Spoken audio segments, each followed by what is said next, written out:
Hey guys, it's Chris from Enola Gaye, and it's time for Valken Debrief Live.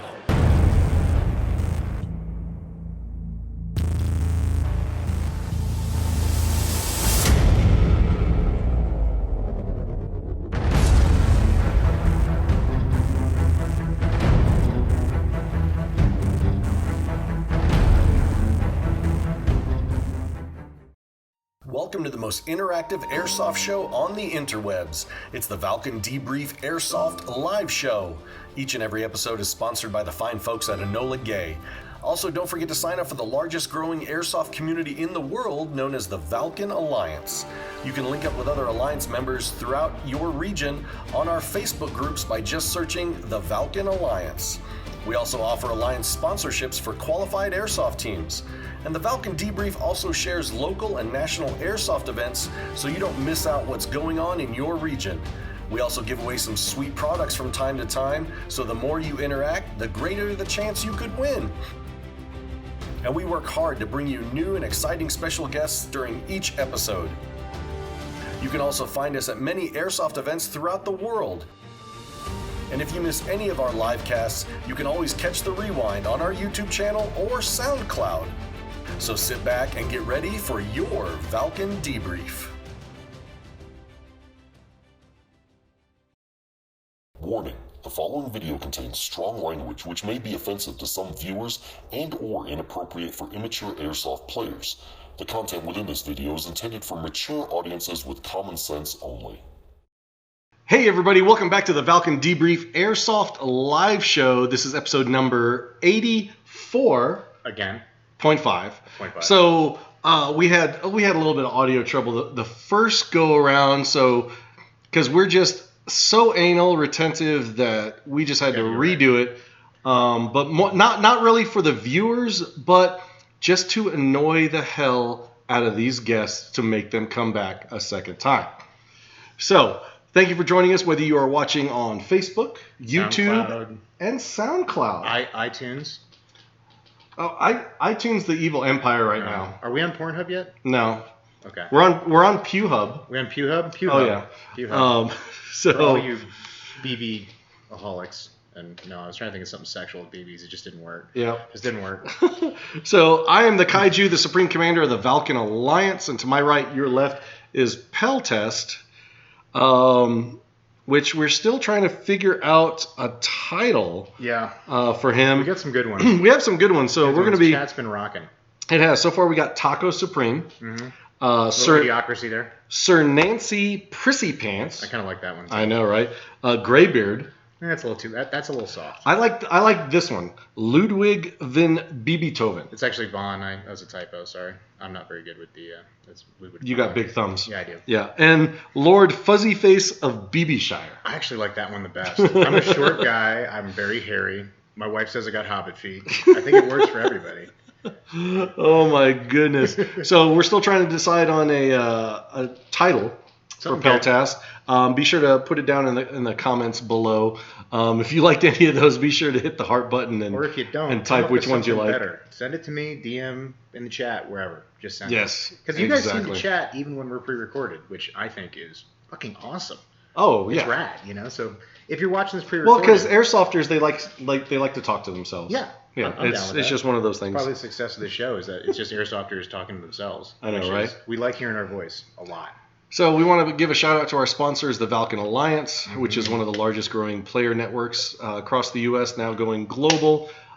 Just head on over to ValkenAlliance.com and sign up. So it's real easy. It's free. And after you get done with that, head on back over to Facebook, put Valken Alliance in the search bar, and join your local region. All we're doing is just trying to spread events where everybody can play in your region. Networking. And yeah, networking. That's all it is. For you millennials out there, it's networking on social media. Do you think they know what that means? I don't know. I'm going to say that I'm going to treat our audience like they're intelligent. I'm just going to make that assumption right off the bat. I'm going to treat them with respect. And of course, our big sponsor, Chris Pananen over at Enola Gaye. Thank you very much. Enola Gaye. Smoke out everything. Yes. Everything. Everything is better with their smoke. And if you can ever get Chris at any kind of event or trade show to get him to say, we smoke, you choke, and hashtag that. Are we putting a bounty out? Is that what we're doing? That's a bounty. That's a bounty. What's the reward for that bounty? What do you think? What's a suitable reward? Enola Gaye hoodie. Ooh, Yep. That's worth it. Enola Gaye hoodie. They're soft, they're nice, they're comfy, and they look good.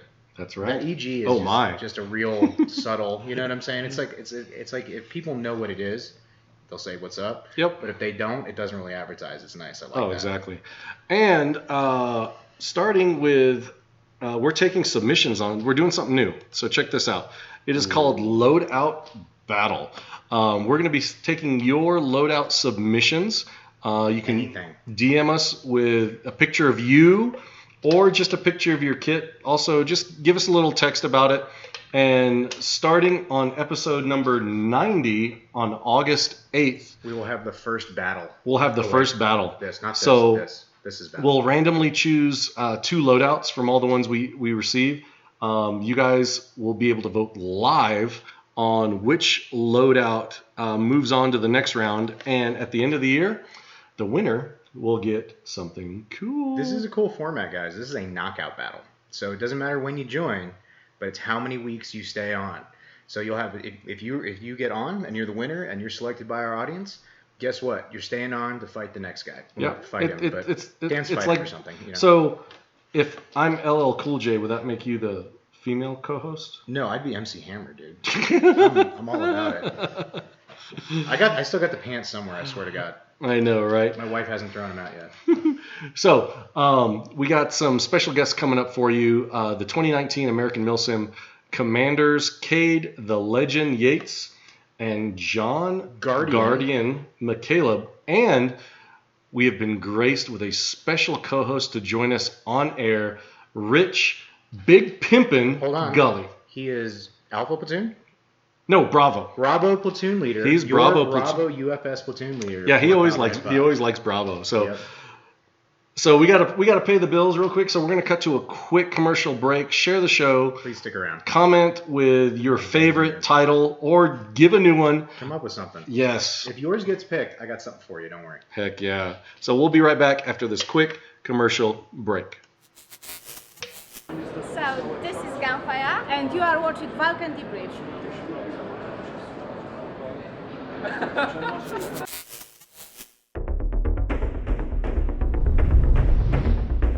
The shortest path to your target is always a straight line. Be sure to check out Valken's full line of highly polished precision BBs made in Taiwan. The Valken Accelerate Pro Match BB is available now at your local Valken authorized dealer.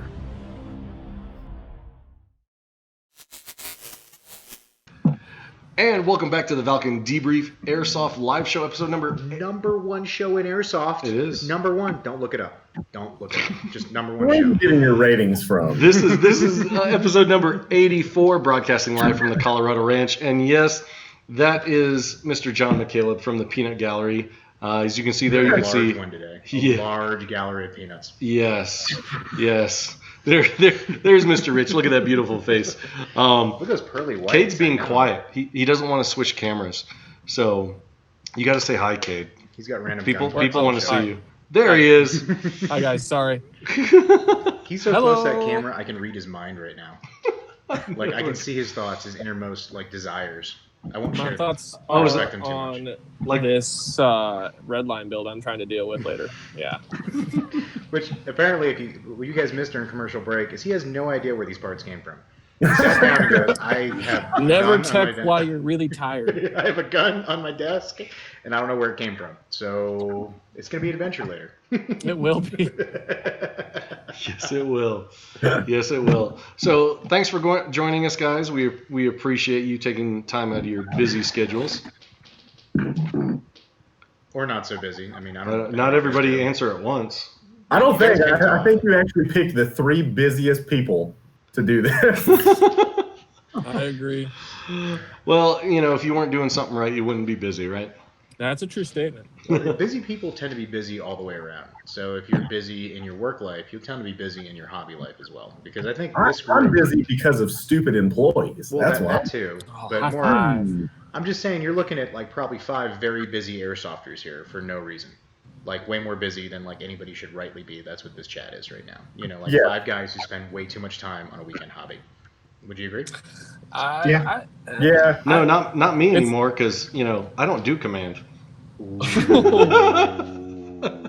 I'm retired. Throwing You got shade. smart is what you did. I know, right? Oh my god. Okay, true story. So, Here. so 2016 was the last year I was in command, and so I stepped down. And in 2017, Woody was just MFing me up and down. He's like, "Man, you left. Now I got to do it." Blah, blah, blah. So he was throwing shade because he got to take over? Yes, Like it's a curse, a punishment almost? I know, right? Ooh, excuse me. Oh, sorry. A little bit of burger from earlier. Oh my gosh, that smells disgusting. Oh, it's fucking delicious. What'd you have? I'm going to take you down to Patty's before one of these shows. I Okay. forget where they are on a Thursday, but my boy Mike runs Patty's Gourmet Burgers. It's Oh, the it's a best truck truck. in town. Oh, It's a best food truck in truck. town. I'm like, the food when you said we have to go Okay, find the him, food I'm like, probably what? is really good. Oh yeah, it's just some guy with a cart like on the side of 25. Like he puts his grid up and then you gotta track him down every day. That's how good the food is. Like people will track him down in the woods and shit. No. Oh my gosh. But yeah, we got a rad food truck scene here. So like it's nice because there's all these like really talented cooks and chefs that are opening places because they can't afford to brick and mortar. So like the quality of food for the price is just awesome. You know? Really? That's pretty cool. Yeah, that started taking off here in DFW. Well, here's the cool thing they're doing here is that so we have the food trucks go from brewery to brewery. So our breweries, like we have all these Yes. microbreweries here, and what are called nano breweries. That the difference is There's micro- actually one called Nano. Yeah, there's one called Nano. Nano 108, one of my favorite in town. Nano, my favorite food truck there is the pizza. Oh, that's a good one. That's a good one. Pig Latin's there a lot too. But basically, what you do is either you pick a brewery that you like their beer, and then you hang out there, and there's a different food truck every Friday, or you follow your favorite food truck and drink different beer. It's kind of like one of my favorite things to do in town. Oh yeah, you guys gotta come in. We'll take you. Dude, Colorado Springs is like a hidden gem. We just don't move here. We're full. Yes, We're please. full. So, all right, I think they're warmed up. Chris, you want to start us off with question I think I can. number 1? I think I can start us off with a question. You guys ready for this? Are you guys Ready. prepared? Are you guys loosened up? Yeah, we're all lubed up and ready to Stretch go. out? Okay, we said Yeah, loose, I'm not real loose. lubed. All right, we'll start with John on this one. Let's put both you guys. So where's a quick background? How'd you end up where you are? Why are you commanding the faction? Who'd you take over from? What are the sequence of events? That's not a quick question. That's like a book. Yeah. Okay, give me 30 like, seconds or less. Yeah, 30 seconds. How you became commander of your faction? Woodcock wanted to go have fun. There you go. Everybody's shitting on Woodcock today, man. No, He's Well, getting 'cause- shit all the way around. Because he's not brought here. him up. Yeah, that is true. Because, I mean, we drew straws, and he drew the short straw. What can I say? Oh, unfortunately. So if I'm not here, are you guys just going to talk shit about me the whole time? I mean, I'm okay with that. Absolutely. I have no pride. I can't think of anything to talk shit about you about. You're Really? like the Like, most right? Fat. wholesome all-around guy that I know. I appreciate it, man. But, like, I mean, there's a lot. I'm fat, I'm old, I'm unemployed. You know, I think, come on, pick something. I can't think of somebody like that. Most of that you can't control. Okay, so So, back to topic. rather than the command, Yeah. Yeah. No, what do you guys do like before airsoft? I mean, what do you do for real jobs? So, John first. Oh man, that was terrible timing. All right, thanks, babe. Thank you. Hi, babe. Angel. Hey, babe. She's exiled out to the other room. No, so full-time job these days. Left the law enforcement community about 5 years ago and got into valet and parking. So I have about, right now, 90 employees. And I just, you know what? The easiest way to describe my job with 90 employees every day, and they're all like under 25, I run a glorified high school, and I'm the principal. I Oh, actually used to yeah. be one of those. That's how I worked my way through college, was valeting in D.C. So I totally get that. Is the scum of the earth that does that business. Just the scum. It's of the really earth. not. It's not the scum of the earth. It's all type A personalities, so they don't fucking get along with each other. There's that too. Yeah. So, Cade, what do you do? I work for a large telecommunications provider. I sell home services and cell phone services, and then I also basically handle customer service issues all day long. Can you hear me now? You notice he can't Can you hear me he now? can't say the name of the service provider, fearing that Skynet will track him down and then zap him through. Yeah, no, this I actually broadcast. I value think my Zuck job, probably and is an investor, so he's be careful. I'm incredibly grateful for the job I have, and I don't want to lose it in any way means necessary. So I hear that. I can appreciate I hear that. You bring happiness to millions of people. You get them their porn. Mobily. Oh they my can, goodness. They can Thank pleasure you. themselves You at have a work noble profession. in public bathrooms. It's just great. I mean, it's helping out Yeah. everybody. that's absolutely Speaking right. of porn, Rich, what do you do? Public bathrooms? Oh, man. What do you do, Rich? That was a good one.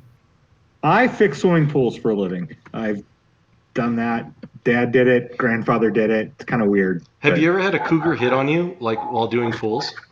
Oh yeah, all guys all the time do it. It's I just- it's Wait, no. absolutely horrible. Did you just say guys Yeah. hit on you all the time? Guys. I'm picturing like that scene from Fast Times at Ridgemont High where the chick is walking down the thing and Rich is just working on the pipes, and you think it's got long, beautiful hair and a thong, and it turns around, and just it's a dude. There's a kickstand. You're like, holy shit. Oh, it's trick. Too much manscaping. Y'all look the same now. All right. So we heard how McCaleb got picked to be commander for AMS. He got suckered by Woodcock. So Cade, what's your story? I apparently impressed somebody at Iron Horse 1 enough that they wanted to bring me into leadership, and then I immediately started working as a platoon leader for Yuck. Worked up into the XO position because I'm reliable. It's like a curse and a blessing all at the same time. I did XO for a number of times, and Yuck had me take over here and there when he had to do stuff. And 2 Copperheads ago, I actually started most of the first day leading, so that was kind of impressive for myself. I was excited. Which one was that? Was that 2.5? No, that 3? was 3. That was a good one. That great Yeah. weather on that one, by the way. Yeah, no, Oh, he incredible. was Lalosa for 2.5. Was yeah, it? I was a little low for 2.5. You guys were good. Yeah. And then as it went on, Yuck had to bow out due to his own things that was going on, and AMS asked me to step in and take over. I wasn't expecting it, but I mean, I love what I do, so it works out really well. One of us. So here's a question. Just branching right off. Wait, wait. We can't leave Rich out. Do we? How'd you get sucked into AMS, Oh, Rich? that's right. I forgot. Because remember, Rich's leadership now. I because forgot. We he's our special co-host. We can't just forget got to Rich. announce that today. I totally forgot, Rich. What's up? Hi. Sorry. Yeah, I'm sitting here. So, Rich, So how did I get sucked into AMS? How did you get suckered into being the email answerer before events? I was asked. I was invited into the position, and I'd never really considered it until then. And then once I started doing it, I was like, man, this is kind of fun. So Rad. roll Good from decision. there. Good decision. So here's a question, actually, for all three of you. Now that we have that, how does it feel now? And I, Rich, you haven't done like a platoon leader or above, but like running multiple squads, either platoon leader or above type event. How does it feel different now? Like how have things changed? We'll start with Kate on this one. So I've now classified this. It's no longer my hobby. It's my hobby job. And I tell people that too. Like, what do you do? Oh, I work for this telecommunications provider, and I have a hobby job. What does that entail? Oh, I herd cats for a living. You have a jobby. Yeah, Jobby, I like that that's a one. good way of putting it too. The big difference is I don't think I feel like the emotional adrenaline rush like I used to. Now it's more of like what I would call a healthy anxiety throughout most of the weekend until the event's over. And then when it's over, the anxiety dump goes away and you make sure everybody had a good time, because that's what our primary job is to make sure that the event goes off well for all of the customers. And really, it's so like- far hasn't gone bad. It's so like I've- for I've 3 been days blessed. straight, you are the best man for a bachelor party every freaking weekend That no one yeah. wants to be at. that nobody Yeah, wants No to one be at at. for some reason. Like I like how everybody talks all this shit on the internet before they go to an event, and then you get like to 4 o'clock on Saturday, and suddenly everybody's like, "Oh, Oh It's yeah, hot. wait, this is a Milsim event. Yeah. I have to play all day. You're not in charge of me. You can't tell me what to do. I'm gonna go sit Oh, down for it's 3 hours. noon. I need to go to lunch. Yep, there we go. Yeah. I don't. Rich, what I don't about want you, to man? go in the woods. How has the leadership change been for you? I like it. Just the like what I see the most is like being in the loop of what's going on, instead of just being out somewhere in the middle of the field and like, we're told to be here, but actually, being able to convey to others and pull through to do stuff and just being a part of it. I really like, and I try to take my experiences and be able to, know what people are going through in my position before not knowing what's going on, and be able to pass it on to them so they feel more involved in what's going on. Well, that's funny because, since McCaleb took over for command this year, Woody was telling me the other day, he's like, "Dude, I don't have any idea what's going on anymore." I'm like, "Embrace it, brother." Doesn't it feel nice? It's, Ignorance is bliss. to be just a grunt rifleman, it's okay. And so, speaking of ignorance, John, you're the let's say the most experienced of the group here. You've been doing you made the transition a little before everybody else, so you get the most time under your belt. 3 or 4 events in charge now? So how does that feel? Like, what's your progression? How are you feeling it's going? Yeah, 3 or 4 events in charge with AMS, and then I've been doing it for a long time. I don't know. I feel like it's almost a better fit than being at squad level or platoon level, which I did platoon level for like 5 years between different promoters. I don't do anything without a bigger purpose from what I work at a living or even doing in hobbies. And I like the fact that being the commander, I don't use it to boss people around or tell anyone what to do. I mean, I use everything as a platform to either better my experience or somebody else's experience, and at least give little tidbits of information. I mean, there's not enough. I wear this word out when it comes to Robert, but it's what I live by. It gives me a platform to be a servant leader and give that impression to others. And kind of that classic Order of Cincinnatus thing, you know what I mean? Like, have power but give it up, and just, you know what I mean? Like, you come from the community to lead the community. It's a rad idea. Yeah, and what stands out to me the most and what I love about being in command is that I can see the bigger picture, and I love standing back and watching other individuals give up their playtime to help people out.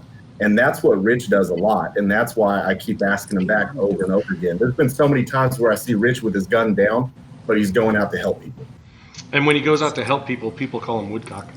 Oh, it's horrible. No, it happens all the time. It does.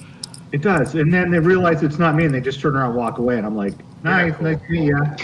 Maybe you should just get some Woodcock patches to wear around and just pretend to be him all the time. No, I'm just going to get one that says, I'm not Woodcock.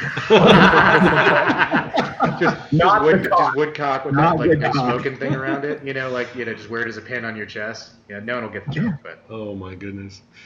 What you got, boss? So, Cade. Yeah. What's up? He's like, yeah, what's up?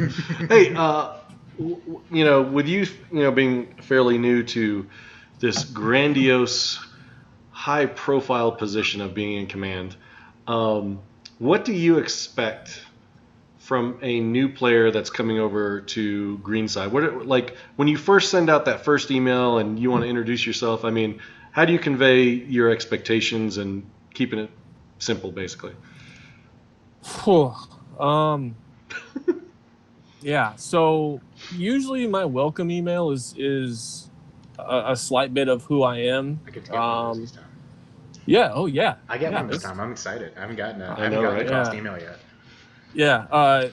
Well, we got to sell tickets first. But we got this, man. Yeah, no, we do. We always sell tickets. Okay, anyway, I'm sorry. Back to the actual main question. You have a theory about that. No, I always do, dude. It always goes that way. Like every event, we sell like one of the hosts has a theory about that. Let's go back to the question that was asked. Okay, so when I send out my welcome email, it's usually I try to reconvey to them that hey, you're coming out to a Milsim event. There's no breaks. There's not much downtime. You're expected to be able to eat and sustain yourself and drink on the go, and just try to make sure people understand that if you want to get what you paid for, you need to be able to perform and play the entirety of the weekend. I also say that the primary goal of the event is for them to have fun, and that if for some reason during the event they're not having fun, they need to reach out to their platoon leaders, their squad platoon, or up to the XO or me and tell me what's going on. And dude, I will put them in the meat grinder if that's what they really desire. There's not a really a ton of detail. It's usually pretty straightforward and, relaxed is the best way of saying Meat it. grinder, aka checkpoint 3. Yep, or the market. Yeah. It's on the market. So, Yeah. John, what does your leader's intent email look like that goes out? So I always lay out the expectations.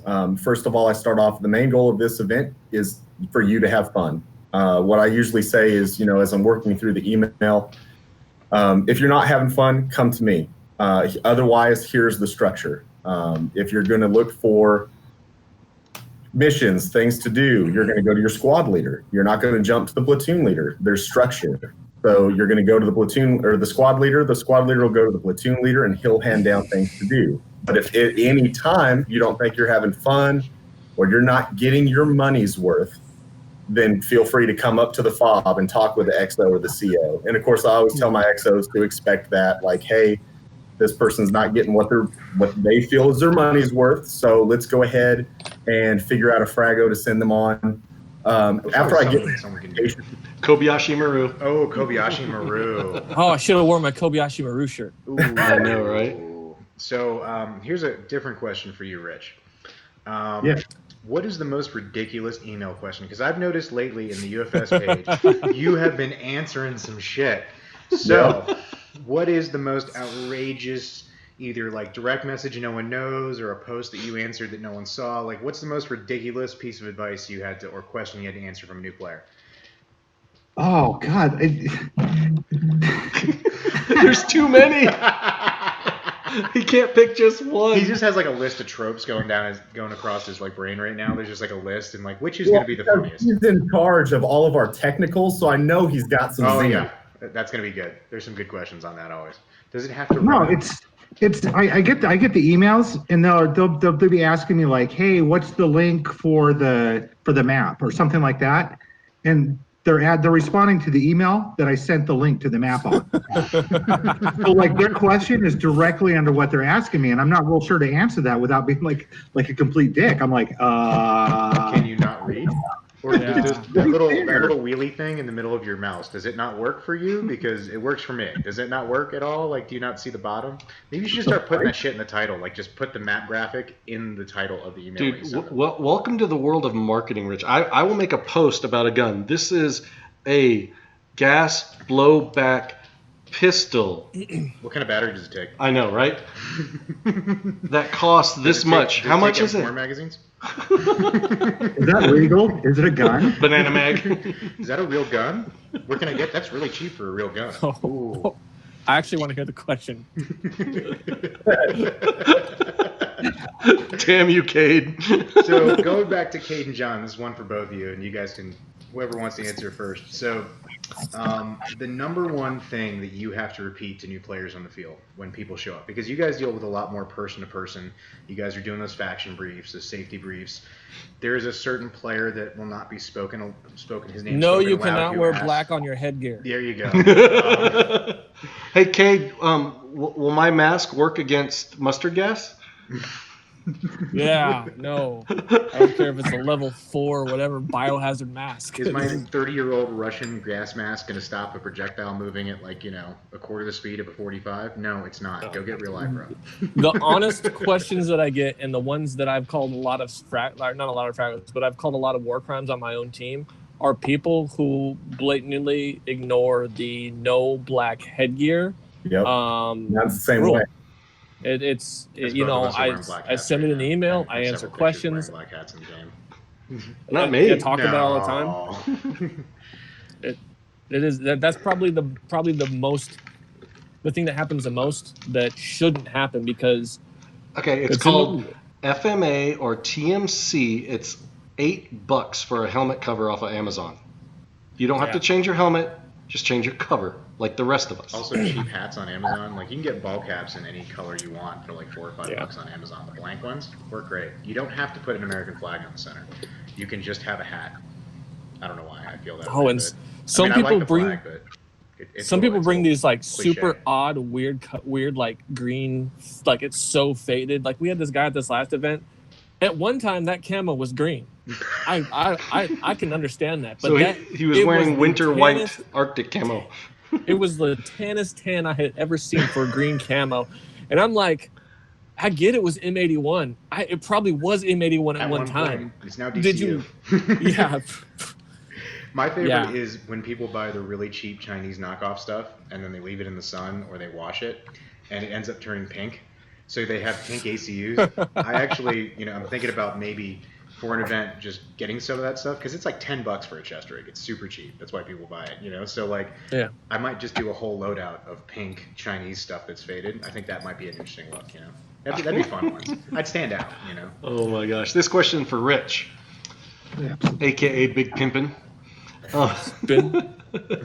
So, Rich, being a subordinate leader, when he's a sub, Nothing wrong with that. I know, right? Whoa. When Not at all. When somebody comes up and says they're bored, or them and their fire team or whatever need something to do, what's like the first thing that comes to your mind? Let's do it. Let's find the firefight. I like that attitude. Absolutely, because I tell my people that, look, if you're not having a good time, like if you get tasked with something or it gets boring, come and tell me. Because if you don't take care of them, they're going to walk off on their own and you just lose them. Yep, So absolutely. my first thing I want to do is like, hey, let's find the firefight. Let's listen to where the shit's going down and stick ourselves in the middle of it. I think Rich just got a new call sign. We're going to call him William Wallace. Oh, I was going to go with like Rich the Shit Gulley. Rich. You may take us freedom, but you won't take us in bitch. it. He's out there. Charlie's on the wire and shit. Okay, so That's here. why we have these guys back. They I know, are right? blast to have on the show. So this one going for both Cade and John. It's a two-part question. What is a good way for a player under your command to stand out, and what is a bad way to stand out under your command? John, you want to go first? I could fill it up. I love how he throws it under the bus. Yeah, John, you dial in. A Cade will good hang way up. is kind of what I touched on earlier. Is if you go ahead and you take time out of your own experience to help others and answer their questions, or even help them with a gun that went down, something like that will stand out to me, and I love seeing that, and that will actually encourage me to go out and approach you about leadership later on, because obviously you know what the priorities are. So you're a do-say guy. Do it Yeah. first, say it second. Exactly. Yeah, and stick behind it. What stands out to me is, like, I could just say like cheating in general, but like that's no. That's just stuff that happens, right? No, I get it. I think what fucking irritates me the most is when I see either someone reload in the field or drag somebody. Yes. And I'm like, what the fuck was that? Okay, to be fair, I'll be like, come here real quick. To be fair, some of us aren't cheating. Just if you drag my broken back across the ground like that, I'm not getting back up. Oh no, sometimes I always need to no. help. You are not dragging me. Yeah, if you can't get to me right here, Don't drag you. I'm bleeding out. I am a Don't worry. handicapped individual, so if everybody's okay with it, you can kind of half drag me, but it's not cheating. Ooh, It's just you're gonna hurt me. Okay. I was What you got? there was at this past event, I was standing right next to Jamal, and we saw a guy run over, The Dark put Knight it himself. on his buddy's shoulder, and they just kind of ran off together. And I looked at Jamal and I said, "I'll be right back." And they were UFS. I said, "I'll be right back." I walked over there. I said, "Go back to the fucking fob and respawn right now." Oh my God. Take the walk of shame. You deserve it. Walk of shame So- now, sir. Buddy drag, true story. Copperhead won.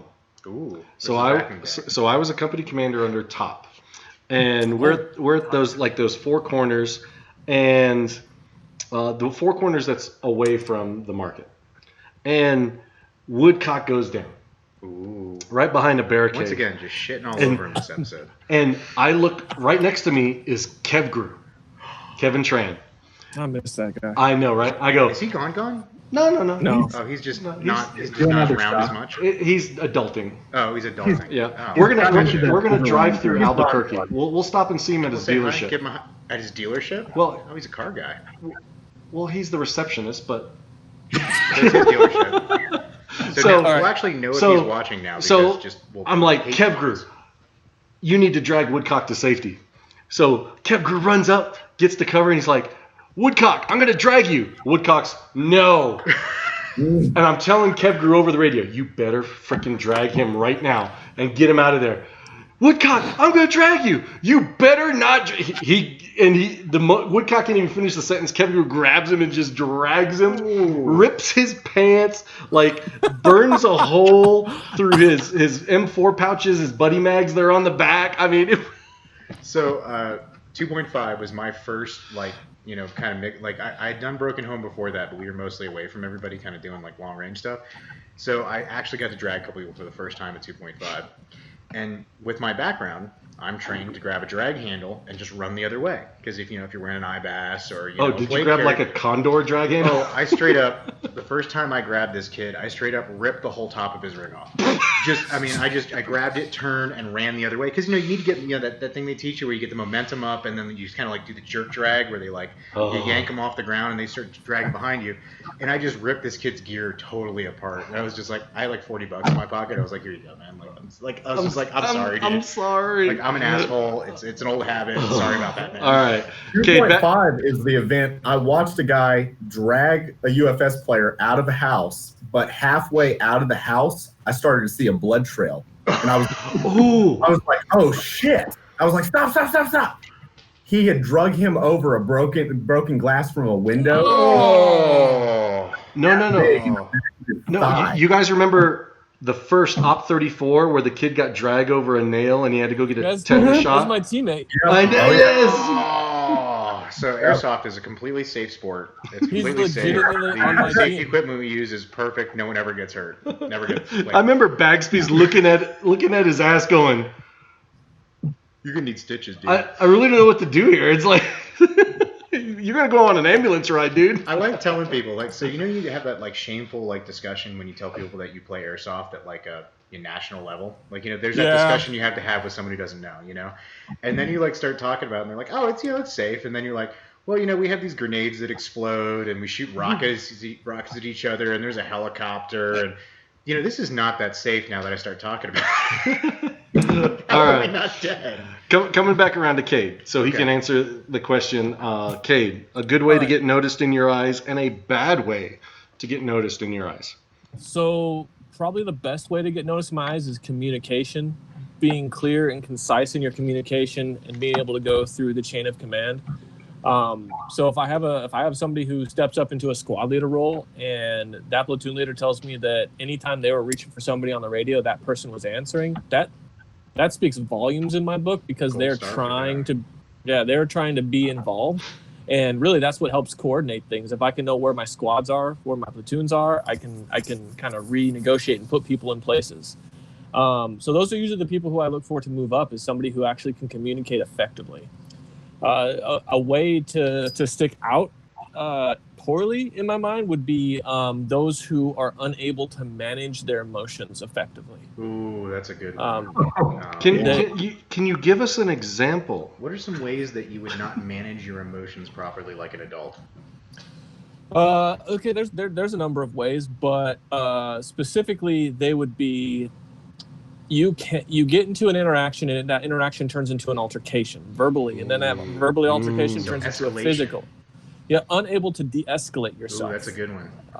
And it is probably one of the most important things that we as human beings need to know is how to de-escalate, because everybody gets mad. That is a normal thing to happen. But so if would you say can't that airsoft helps people in their normal life? No. Honestly, actually, I think it helped me. I actually think so. Yeah. I think airsoft takes the worst of people that might be not as visible in their daily civilian life. Can extract that, and it amplifies it.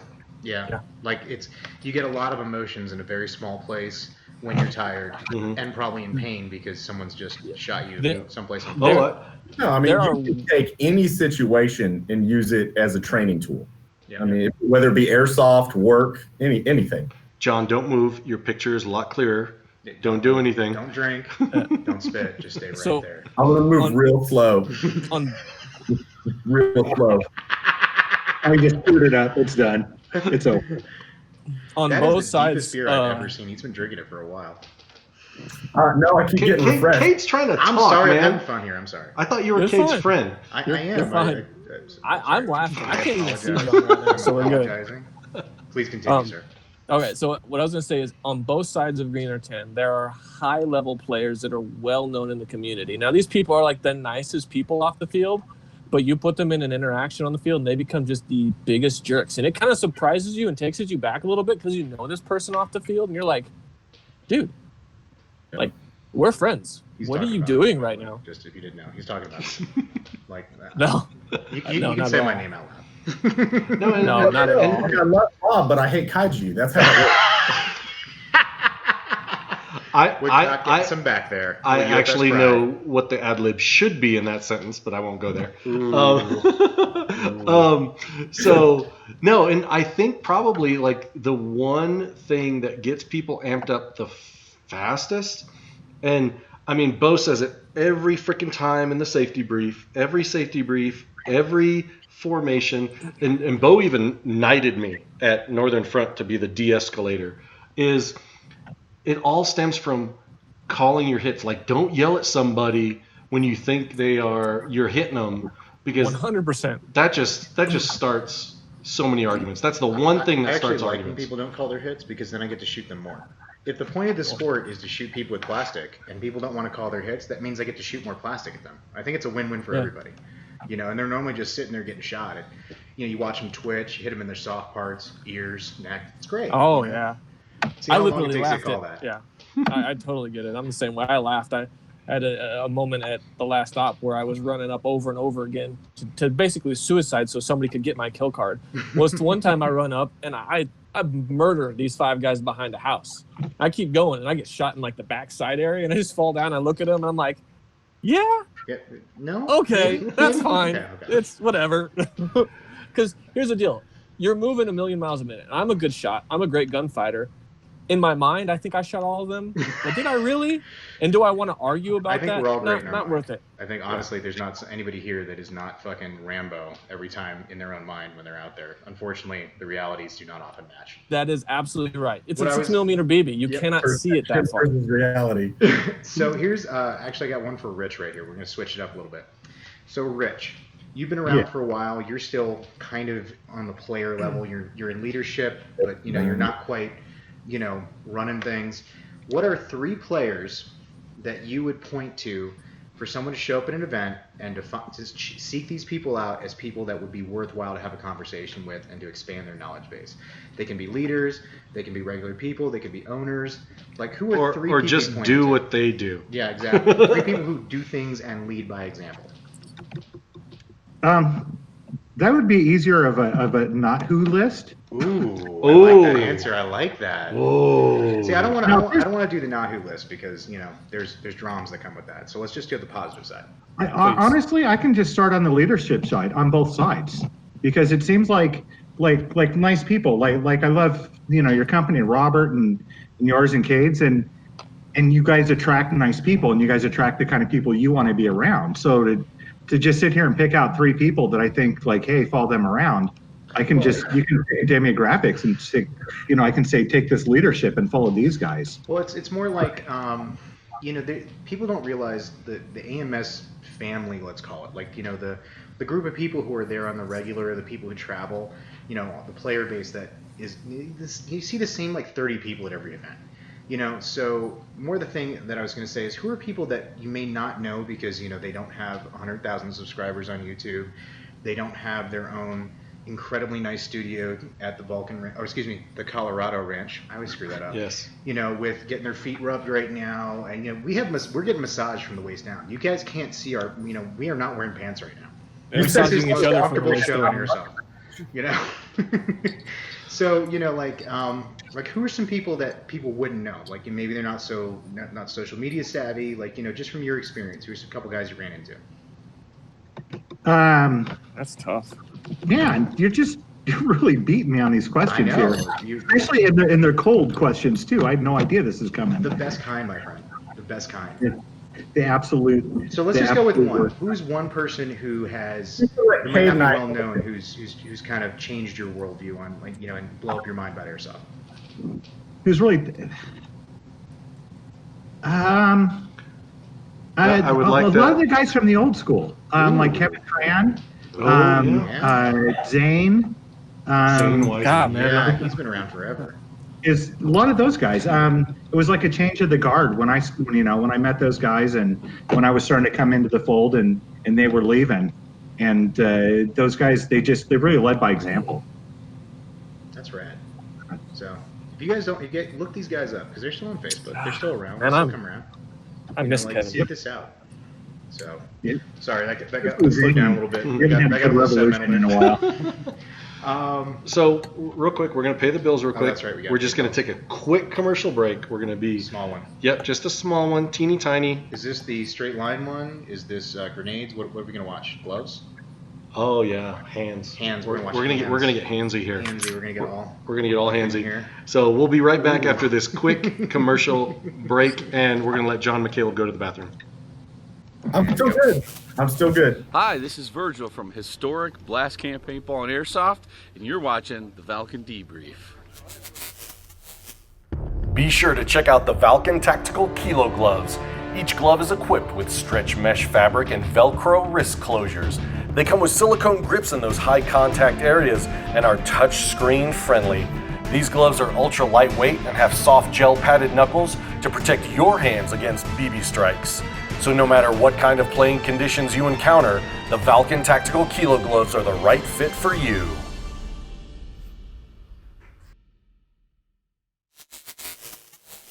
And welcome back to the Valken Debrief Airsoft Live Show, episode number 84.5.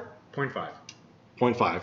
And we are talking with John McCaleb, Cade Yates, and Rich the shit Gulley. That's right. It's gonna catch on right now. I'm giving you that. You can take that. No. Take that home. No. A business card made. It'll be great. Put it in my pocket and save for later. That's going viral, brother. So we just came back from Northern Front How was it? in Bristol, Wisconsin. So, Are we doing an AR? Is that what we're gonna do right now? A little bit? no, Is that an AR? not. Episode 84 before that. I mean, Hey, don't cross the streams, John. 84 was before. Don't that. cross the streams. 84.5 All right. is So- after it. Get on the Oh, program, man. I know, right? Jesus. Man, you're taking away the magic of editing. We're gonna blacklist this asshole. He's never coming. I know, right? I already knew that was coming. So, leading up to Northern Front, what were some of the things you guys were preparing for, knowing that this is the second year for Northern Front? Hydration. Yeah. I mean, I didn't treat it any differently. What you're asking? I mean, you didn't need a boat Yeah. on this one, to be fair. Like, you didn't even need naval support for last year's, if we're going to be honest about that. No, he actually Yeah. installed some culverts that Okay, dried so everything it's better out. now? It was nice, yeah. It drains down, flows downward. There was culverts, but we didn't need Swick boats. Like, that's kind of what, Oh my I god. mean, we could have filmed a scene out of Active Valor last year. Like That boat- scene where those SWIP boats come in and it's just like Yeah. good old American justice coming on at 6,000 rounds a minute off the front of that boat. Yeah. Feels good to be an American a little bit. You know what I mean? It feels good to Hard on watch. every time I watch that scene. Yeah. I do have to give props to John and Cade because something. Now, I wasn't at last year's, but what I saw this year, every leader from John and Cade all the way down had their eyes open and were particularly watching anybody getting loopy. Yep. Ooh, I mean, it player was. safety. Oh, dude, player safety. I mean, people were watching people. Like, if you look like you just kind of wobbled once, you're like, nope, sit in the talk. Well, so how many? Like, if I remember right, what happened? No. What? No. If I remember right, last year Northern Front there was a lot of heat drops. A lot of people were struggling. How was it this year? Like, how many actual? There was only one ambulance ride.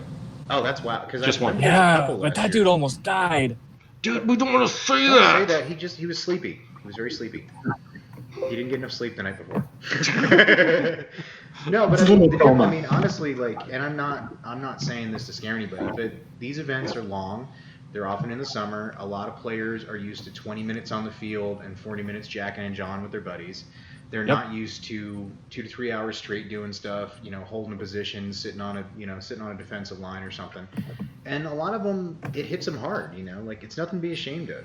This is, I always tell people, it's a step up. It's going from, triple A's to the majors. I mean, I'm not saying it's like pro ball, but it's, it's a big jump. In our industry, it really is. Yeah, it is. Oh, we lost John. It's okay. He can just click back and come on back. He actually had to pee real quick. He clicked off. Gatorade bottle is out right now. It's okay. Gatorade bottle is full. Yeah. No, it's everybody was all about watching their buddy, and it was really good. And I think there was a lot less blind man and corpsman called because the moment somebody would see somebody they would immediately go admin and they would escort this person back to their talk. I mean, it was just straight up. At least you get them out of the line of fire. You don't have to call a blind man. They can you can just check them out behind cover. It's not the end of the game. Add some immersion to the game, almost. Some would say. Yeah. Some real life medical. So you guys have dealt with 2 AMS local events this year: Southern Front and Northern Front. Now, not looking at climate, okay, but both are local events. Would you say that the local player base is different or similar when it came to these 2 events, Southern Front and Northern Front? Very different. Expound. By far. No, by far. I mean, it's the Texas players. Well, okay, maybe it was just the field, but for instance, that field gets very busy every weekend, and most of those players, you could almost tell they had that mentality of, hey, I'm here for almost a pickup game, but it's, it wasn't. They would show up mostly prepared for the most part, but it did take a little bit of time for them to get ready and muster up. But for the second year in a row, the players up north, they blow me away. Like, I wish we would have 2 or 3 events. I mean, Cade's shaking his head, but no, okay. And I know this from last year, for even last year as a fact, almost everyone showed up on Friday and registered. I mean, and they had registration papers in hand, like their waivers, they had them in hand. You don't see that at Copperhead. You don't see that at Broken Home. I mean, that's impressive, to say the least. That is. No, it blew JP away, too. He's like, all these motherfuckers showed up prepared. Yeah, don't encourage JP because we're gonna start losing our big events, and it's just we're gonna be traveling to all AMS local in the future. So let's not get too excited, okay? Well, I mean, I can only vouch for those 2, but I do think the players up north, though, they are squared away, and they're a great player base. I mean, may I extrapolate on why I was shaking my head? Go for it. I want to hear. Okay. I want arguments. I want you to tell me why he's ugly and why he's dumb. This is not an argument at all. I definitely see his point on players showing up prepared. I just don't think players were expecting to play in Milsim for the most part. I had a lot who were, but I had a lot of weekend warriors. Well, it is what it is. You're gonna pull that at a local event. What's an example that you'd say that would be the difference between showing up as a weekend warrior compared to showing up for Milsim? Can you go into a little more detail on that? I think that's most difficult with that, and probably John and Cade will either agree or disagree, is you get that loyal player base from that local region that are used to the field rules. Ooh, and that's a good one. And they have a hard time remembering the AMS rules. Cade is about to explode right now on that one, so it's all you. Take it away, brother. So, what are some difficulties you ran into in that department? Gosh, guys. Okay, I just don't want to piss people off, so let's just talk in general. I guarantee there's some general trends. Don't need to throw anybody in the bus. So, because we're just educating here. That's all we're doing. What I noticed most often was the expected breaks for lunch. Yeah. I actually texted John during the game, and he got a kick out of it. I had what I thought was like a union mandated break from a large quantity of players. That literally, as I'm organizing our counteroffensive, where we went down to checkpoint 4, and we're about to finally push back into the city, like 35 players who just came and took their gear off and sat down and started eating. Was their mom honking her horn in the parking lot because she had to go pick up like their sisters from like ballet class? But I mean, to give them a break, most of these players are used to playing for 20 to 45 minutes at a time and eating and sitting down. Asking a lot of them to be able to handle full 8 to 10 hour or more event, especially in the heat that is asking a lot. I just don't think they were prepared, and it's as simple as that. And Game On wasn't I have until to say, when the first Milsim events I went to, I wasn't prepared either. 100% heat catted. And Game On wasn't until 11:30. It is what it is, and it's just it was a shorter day. No, so it started much later, and you had all these people kitted up, ready to go at like 8:30 in the morning. Kitted and ready to kick ass. So here's a piece of advice for new players out there. I mean, I feel like I'm qualified to give this advice because I've been around for a while. When you show up to formation, you do. Be able to like everything that doesn't take more than like a couple minutes to put on. Like honestly, if your gear takes longer than like 2 minutes to gear up, you're doing things wrong. But number 2, you're going to be in that formation in the sun for probably an hour. Bo even says, come to formation, don't put your gear on, you're going to have time to put it on afterward. Drop your gear in place, and then go, like, at Broken Home, there's the connexes. There's buildings everywhere at these events. There's shade. Just drop your gear, leave it in formation, maybe have someone watch it, or just sit somewhere where you can watch it and go get some shade. It will extend your day dramatically because AMS operates, and I'm not throwing shade, but on a 45-minute delay for the most part. So, you're going to be waiting a little bit sometimes. It takes a while to load those trucks up and haul people out. Everything takes time, and people kind of forget that that's still time in the sun still wears you out. Wears me out. So that's it. We can say there's always room for improvement.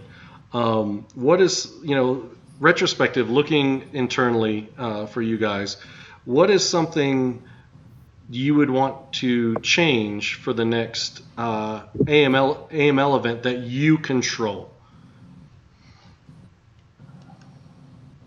Put my foot down about 2 minutes late start. That's a good one. What about you, John? Well, actually, I think we've already touched on it. Cade and I kind of did our AAR with the AMS owners and a dedicated lunch break. So I think you probably will see that. Yeah, 100%.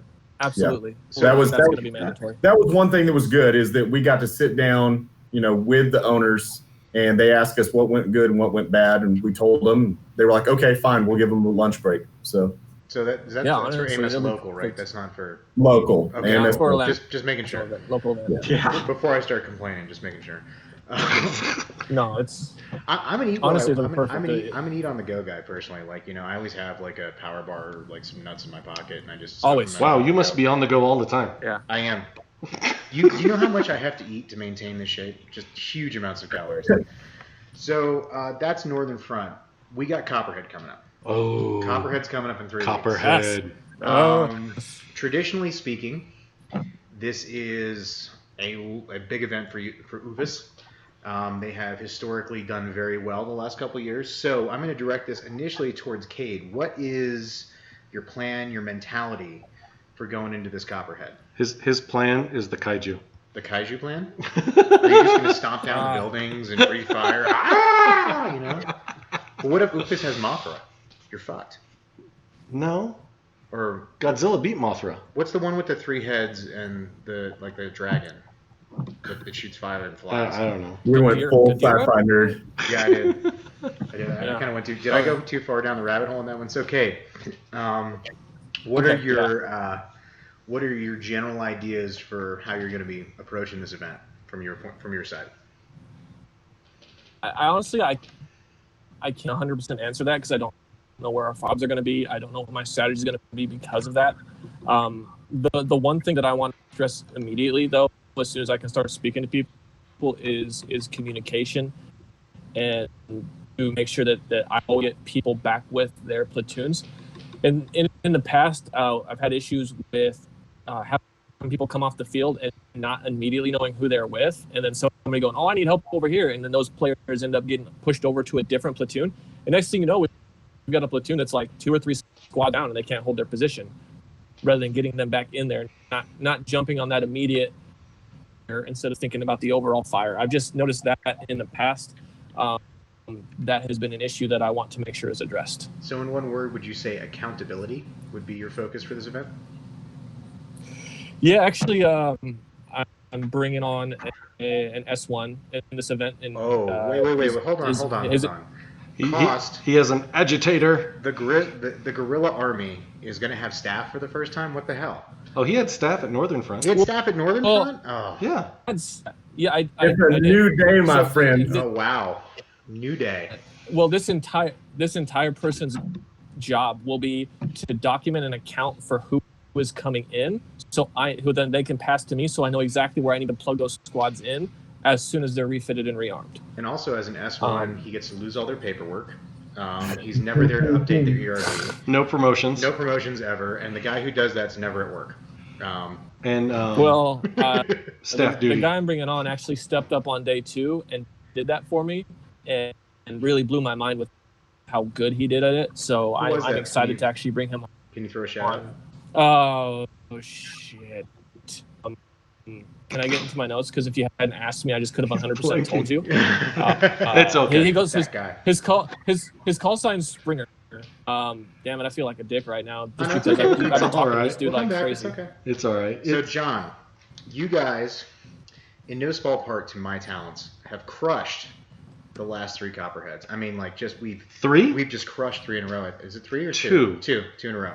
You did not crush me in 2.5. We pushed some shit in on 2.5. Come on. Yeah, we did. No, yeah, we did. Dude, you pushed the market that was empty because I let it become empty. I pushed Montana. Whatever, dude. LaRoche. We saw you coming a mile away. Yeah, it's on purpose. And then you redirected half your fucking team on us, and we still pushed their ass. No, you didn't. Yeah, we still pushed them. That was La Losa.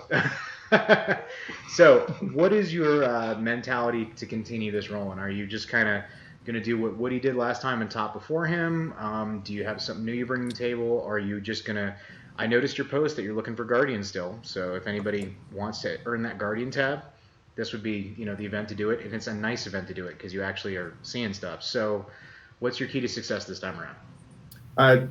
Same as what we've been doing, accountability. Everyone needs to be accountable for their troops, for the guys underneath them, and for everyone's player experience. And that's what we stick with, accountability. Like, that's what I'm holding you guys accountable to do, this small part of this bigger plan.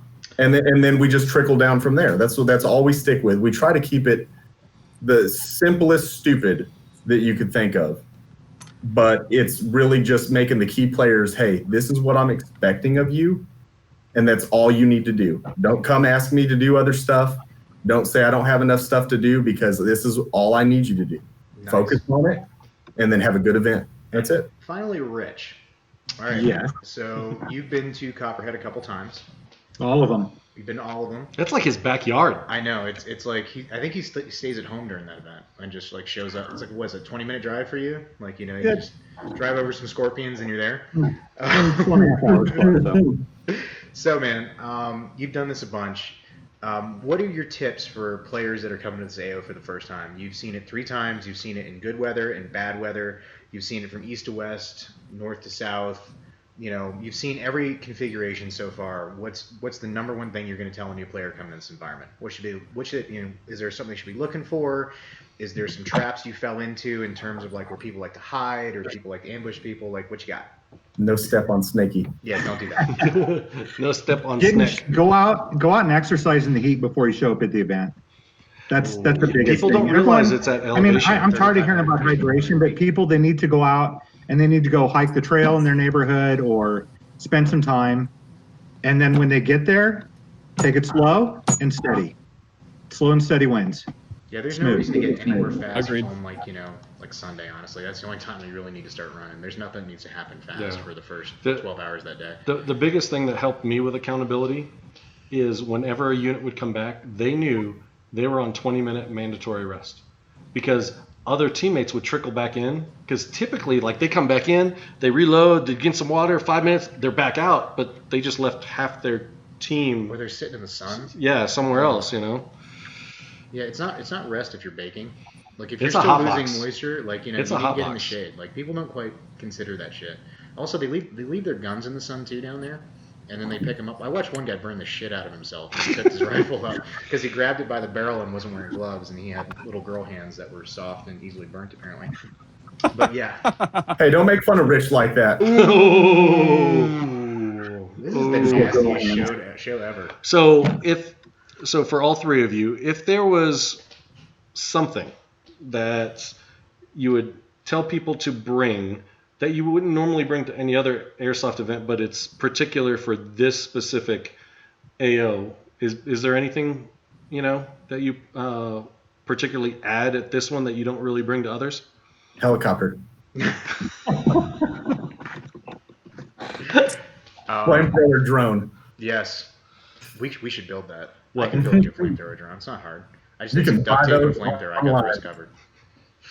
I can do anything. I want to bring a longboard. Get like a whole squad on longboards. Everything's paved with sidewalk. That would be cool. That'd be a great photo. That would Like, be, here that comes would, your squad rolling down the street on longboards. I will sign up for that squad. If you Right? need a second in command, I'm there for you, Rich. I will be there with Wow. Milsim. Wait, look how fast he jumped ship, Cade. I did in a heartbeat. He offers longboards. You just offer a hot warehouse to hang out in. Right?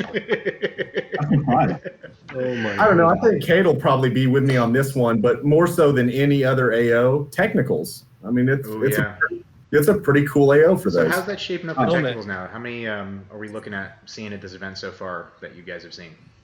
We've got more technicals than there are tickets, so we're trying to weed through them. So we're going to see a bunch of them. Are these guys who have been there before? Are these new technicals? Like, I mean, what are we? I think only one or two have been there before. The rest are like a shit ton of new ones. Ooh, interesting. A lot of veteran, but new with the vehicles. That's true. That's true. Rich is right. It's a lot of veteran players, but they have technicals. They're tired of walking. They're getting old. Yeah. So it's people who like really, they're like, hey, we got this, we got that. I got all my kit. I've done. What's the next step? And now they're building trucks. I love seeing that, man. I love that, dude. I love when people just like, what's the next thing we can do? Stop shooting my truck. Oh. Helicopters. David. Helicopters. Asian with dented truck. Be nice. Yeah. But I was being nice. Yeah, whatever. Like, that's an inside joke with me and David. We know. I know. He knows what's up. I know. David's a good kid. David's a good kid. We like him a lot. So here's a fun question. We're gonna break topic a little bit. What is your favorite airsoft moment the entire time? This is for everybody. Like, I want to hear, what's your favorite moment that you most had in airsoft embarrassing? So far? Most embarrassing, most glorious. What you guys got? I can go with two. You want most embarrassing or most glorious? I want to hear both. Airsoft stories are what makes this show tick, man. In fact, some would say that's all we do here. All right. Just tell stories. I'll go with most embarrassing first. Was Iron Horse 2, and I was in charge of launching the Sierra Dynamics faction, and they gave us a fob in the middle of the damn field, right, and in the middle of that awesome mount facility down there in Georgia.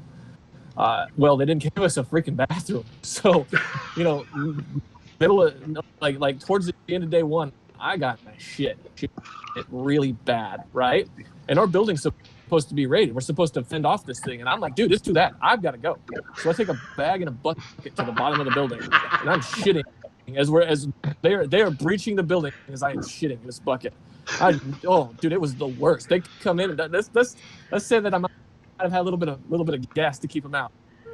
Honestly, I think you're thinking about this the wrong way. You should have set up next to the door, and as they breached, you just kind of lift up and just spread cheeks. And do you have to call that hit? I didn't want to get shot. You digging BBs out of the cheeks then? Yeah, there you go. Like hopefully you had some corn earlier, so they'll call the hits. No, all on ball action. That was bad. Oh, that's gross. That was real bad. But I put it in a bag and I zipped it up. I made sure all that shit was taken care of, and I made sure it was off the field. I didn't leave it there for anybody. But that was a bad experience. Ooh. Most glorious most glorious experience was the knife of the gun truck at I was on the 2.5. I was on the receiving end. I was glad to facilitate that for you, sir. That was glorious. That was my best. Bohica, Chris. That was glorious. Yeah, I was very confident that I had all the lights, and then they came up behind us. So, little lesson for everybody out there: rear security is important. Yes, rear security. Yeah. What you got, Rich? Man, that was for me. Well, I love the shitting stories. Those are always good ones. Dick and fart jokes is what keeps this show going. Well, I know at Copperhead there's been a couple of times, and you're going through, and all of a sudden you hear somebody go, "We got a flusher!" Oh, who does that? Hell yeah! Like I'm dying. I bring like the little thing of baby wipes, keep it soft and moist. Wait, are you the phantom pooper who keeps leaving little presents that we keep finding? No, I only use flushers. I'm not a complete dick. Notice he said not a complete. Still didn't say he wasn't a dick, just not a complete one. Well, yeah, you got to bring your own film wipes. Yeah, he's peeing in corners and shit, and like leaving his stuff in closets for people to find. What a dick. Oh, that's rough. No, I've been in there before, and then people are like, "Hey," I'm like, "Dude," finally, I'm like, "I'm shitting. Like, you're not coming in here. Like you're just gonna have to wait. Like we lost a building." I'm hit. Like push my rag like under the door and like wiggle it. I guess I don't know. I surrender. Like, bro, I'm calling it. Like, we're good. I'm dead. John, search me when I'm done. What you got, brother? I think probably one of the more embarrassing moments. We were at, and this is before Top played. So we were at Bulldog 2 or 3. Oh wow! And Top was one of the Marines that had rented Fort Hood, but had to babysit us. Yep. So they thought it would be cool because Boaz was brand new. They had the scent simulators and the cameras and the sound simulators. So it was Sunday. It was pouring down rain, and we went into not the embassy with the wall, but the other 4-story. It was the hotel. Oh, I thought that was it. Wait. No, the embassy has the wall around it. Next to it, there's a hotel. Yeah, we call that the hospital. I guess we or use hospital. different names. I don't know. I call it the hospital. So I'll never forget, we were in there, we were putting up a good fucking fight, and then all of a sudden the Marines thought it would be cute to pump in what Top later told me was smell of 1,000 corpses. Ooh. And I fucking gagged like a maggot, and I started to fucking hurl. And he comes down from the rooftop with his 3 little Marine buddies that were watching us, and they're just fucking laughing the whole time. Oh. And I'm throwing up all over my plate carrier, and he's like, tough it up. And then he just keeps on walking down the stairs. Not even like, he has nothing over his face. They're just walking stone faced down to the ground. Goodness. I have experienced those smell generators. I don't know if they were after your time, but he is 100% on it. Like the first time that smell hits you, it's fucking terrible. It's all encompassing. It's all you can think of. It's way worse in real life, man. It's so much way worse in real life. My gear was soaked. So it set in, and I remember after the game, I just threw all my shit in a crate, drove 4 hours home, and when I got home, that in the garage, I was like, oh, fuck this. I sold all that shit on eBay. Nope. So a top tip for all our audience, do not buy shit from John McCaleb on the internet. Because exactly. You literally get shit. It's got shit on it, apparently. And then, if we're still doing the most epic part, I think I'm not going to say the event promoter. I don't agree with all that they do, but there was one event I was at with Chad Holtz from 878 Airsoft. We had drugged the Humvee there, and it's about 4:00 in the morning, and we're rolling down Camp Shelby. We'd gone through that village on the outskirts of town, no contact whatsoever. He's got IR light on the side of the Humvee. All of us are rocking Gen 3 night vision. I'm up in the turret gun, and we have 2 miniguns out the side. We rolled through, nothing.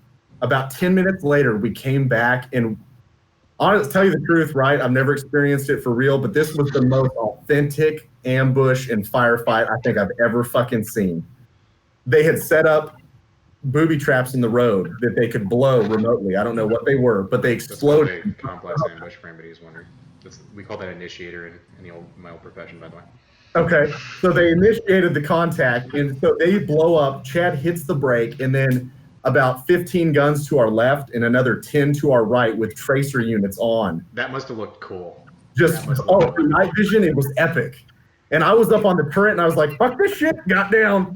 I was like, and the guys in the minigun started letting loose. I mean, that was just one of the fucking coolest moments in airsoft. I don't know why movies don't use tracer units for airsoft to actually film their night scenes, because I keep showing like my buddies that I served with, like they're like, "Oh, you play airsoft? That's super lame." And then you show them like a video of a night firefight where it looks like, you know, tracers actually moving, and they're just like, "This is the coolest thing I've ever seen." And then you play the audio, and there's like, "Where's the gunshots?"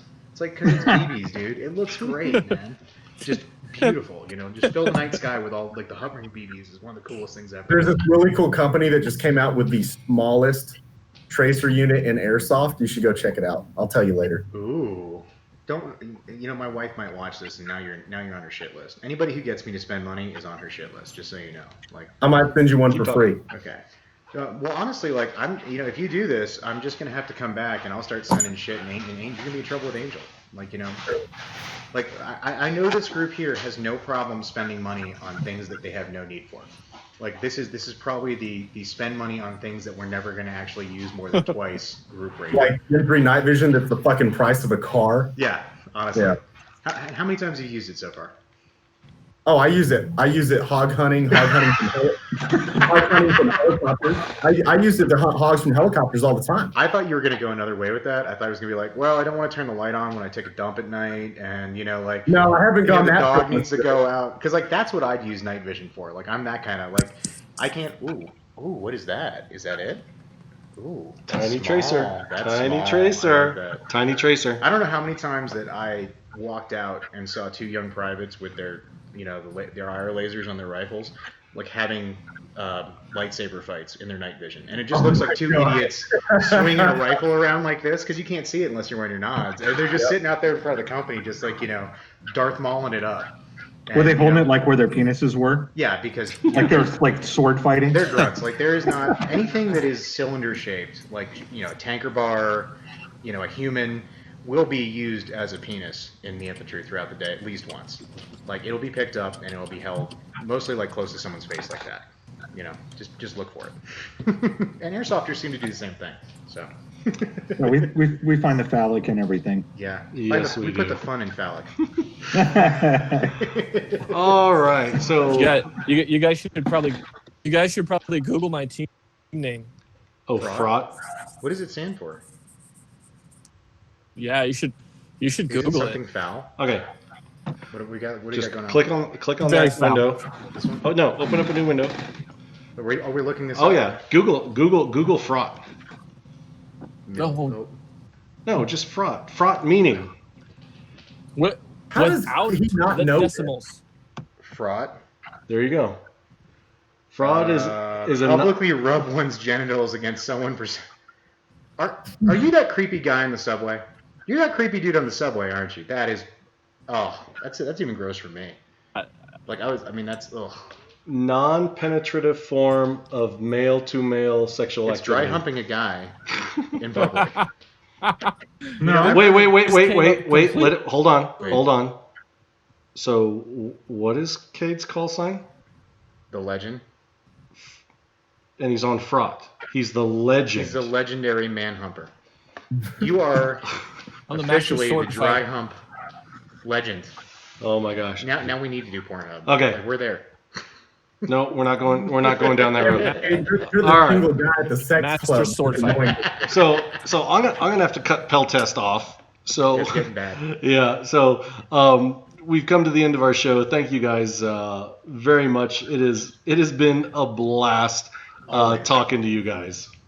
Always. Thank you so much for coming on, guys. This Love is. you Like, guys. you brought us back. I think we Just should just do this like once a week. We'll do this group. We'll do one show, and then we'll do the regular show every week. What do you think? Just check in. Dude, we could totally do AARs of AMS events, and I would like that. That'd be That'd fun. be cool. That's a nice idea. I'd be down with that. I already do an AAR. It's a bitch fest. Yeah, It's not too bad. This is. I mean, It's constructive. People like Bitch Fest. It's always It fun. was good. Last one was Bitch real Fest. good. The bands weren't great, but I mean, at least it was cheap. But you two have to promise me one thing at Copperhead. Yeah, what's up, buddy?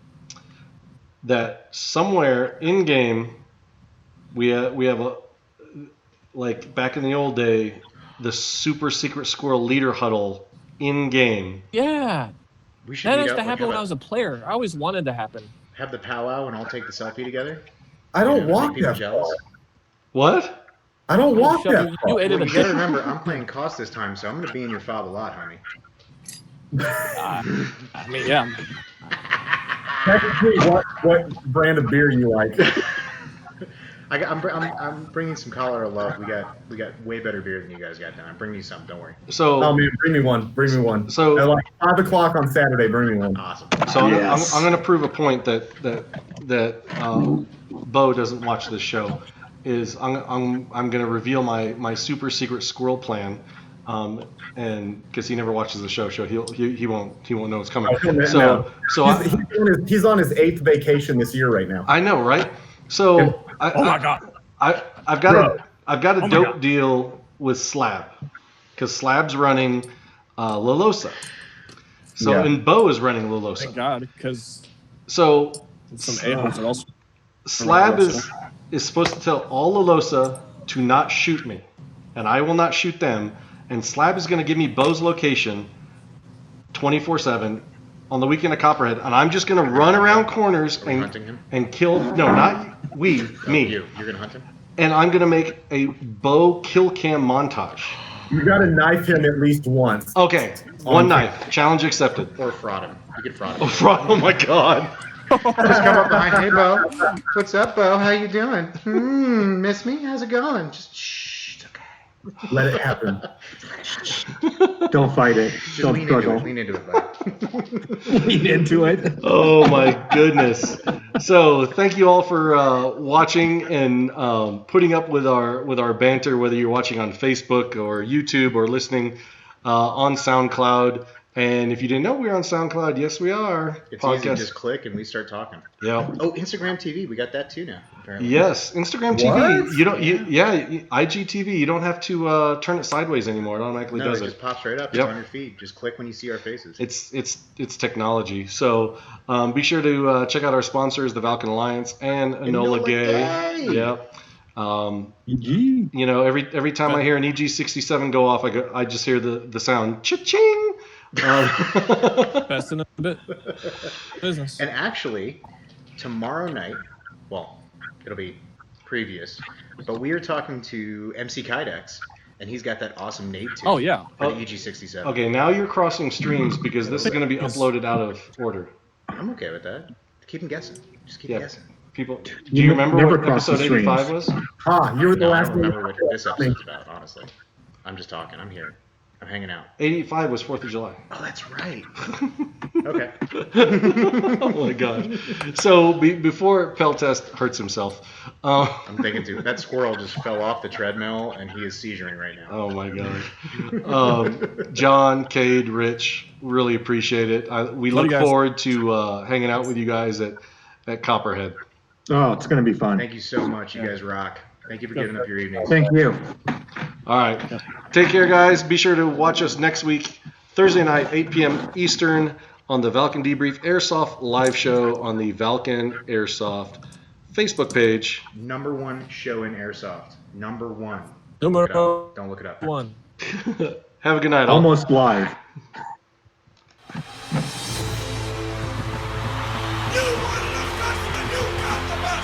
But there's only one guaranteed way you can have peace, and you can have it in the next second. Surrender. I didn't think you had it in you. I'm your huckleberry. We will not go quietly into the night. It is your killer instinct which must be harnessed if you expect to survive in combat. You want answers? I think I'm entitled. You want answers? I want the truth. You can't handle the truth. It's about how hard you can get hit and keep moving forward. They will be met with fire and fury like the world has never seen.